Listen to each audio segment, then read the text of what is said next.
1er janvier 1515, François Ier succède à Louis XII. Le 25, il est sacré roi de France.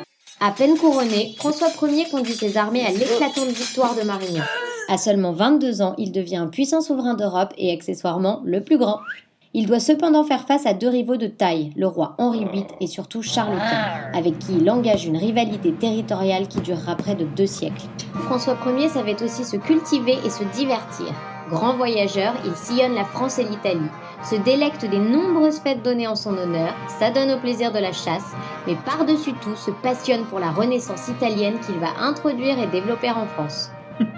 François Ier, sa cour et son entourage multiplient les entreprises architecturales.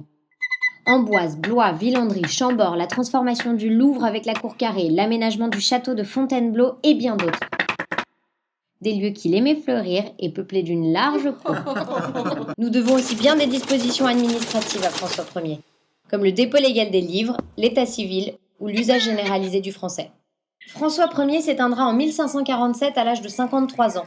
Il laissera derrière lui un extraordinaire héritage, notamment dans le Val-de-Loire, qui lui doit en partie son inscription au patrimoine mondial de l'UNESCO.